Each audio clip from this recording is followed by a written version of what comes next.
The High Court of Kenya and the Court of Appeal have today morning made two major rulings, which I want us to have a look at here for Kenyans to understand the games being played behind the scenes.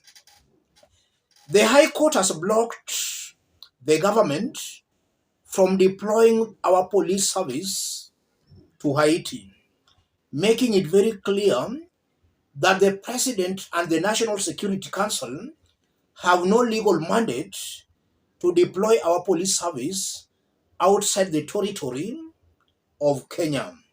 They can deploy the army, but not the police. Breaking news: High Court blocks deployment of police officers to Haiti for peacekeeping mission. Rules National Security Council has no powers to deploy officers outside Kenya. That's the major ruling that has come from the High Court.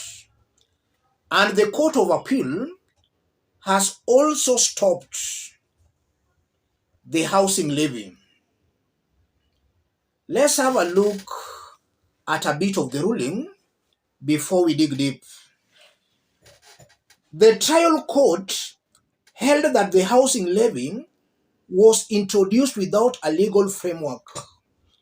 It also held that the levy was targeting a section of Kenyans. In our view, public interest lies in awaiting the determination of the appeal. This is because if the stay sought is granted at this stage, should the appellate court affirm the impunged decision, then some far-reaching decisions that will have been undertaken pursuant to the impunged laws may not be reversible.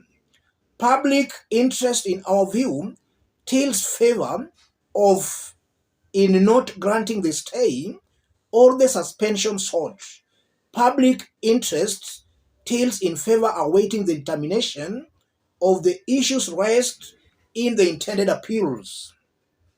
In conclusion, we find and hold that none of the four consolidated applications satisfy both limbs. According to civil applications, you are seeing those numbers, are hereby dismissed. We make no orders as to costs. However, we direct that the appeals be heard expeditiously so that the issues raised in the appeals can be resolved with finality. Dated and delivered at Nairobi this 26th day of January 2024. That's the appeals court. And Kenyans should know this: the courts have not stopped the affordable housing project. That's a project that started even before William Ruto came to power. The court has only stopped the government from deducting the tax levy, that housing levy. That's all the court has stopped. And it's important for Kenyans to know that, because I know William Ruto and his team will go around the country saying that the courts have stopped the affordable housing units, so some people don't want others to own houses. The court has not stopped the affordable housing. It has only stopped that tax called housing levy. I want us to dig deep into this for Kenyans to understand the possible games being played behind the scenes, now that just a few days ago, Martha KOOME and her deputy were at State House, Nairobi, and we are told they had a consensus on some issues. What's going on behind the scenes? Let's dig deep. If you look on how William Ruto has been defending the housing levy, somebody can easily make a conclusion that he has got a personal interest on that levy. Yes, he has got a personal interest. That's why he's even swearing not to obey the court orders stopping that housing levy. But looking at it very diligently, I'm seeing some games being played behind the scenes, which I want to explain. The first game, William Ruto just a few days ago met Chief Justice and her deputy at State House, Nairobi.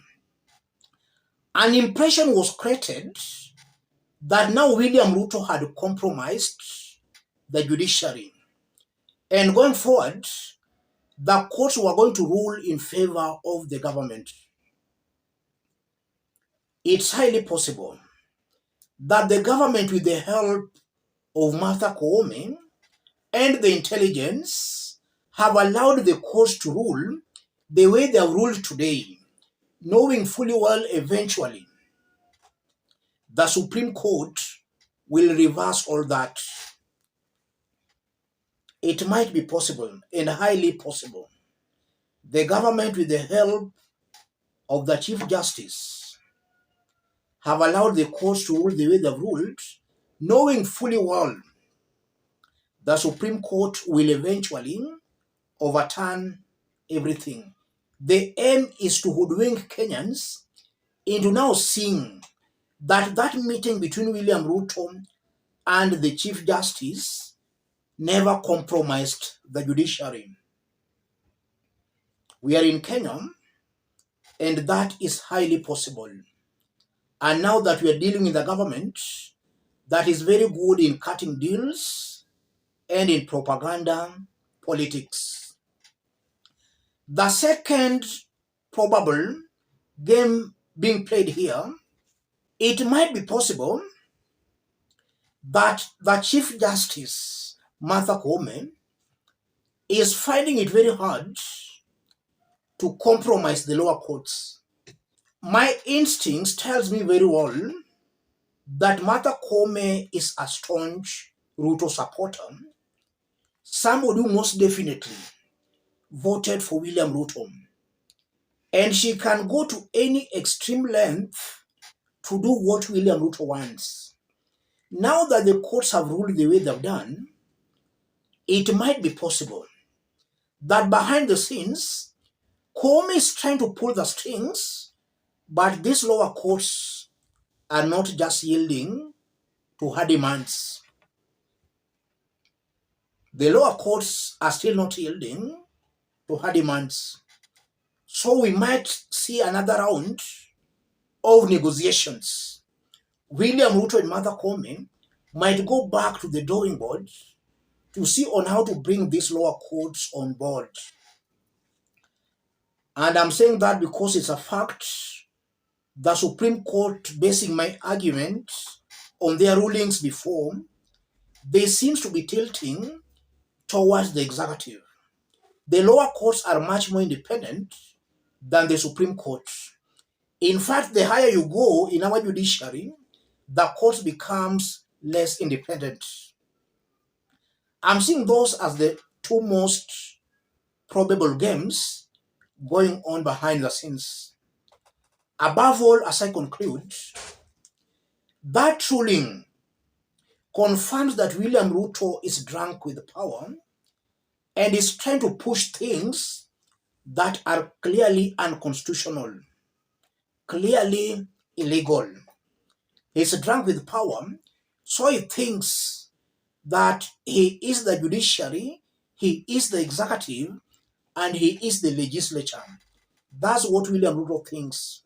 What he does not know that the same Kenyans who gave him powers as the president also delegated their powers to the judiciary and to the legislature.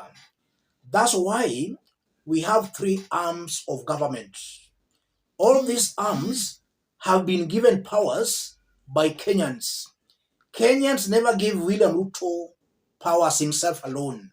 They also donated those powers to the judiciary and to the legislature.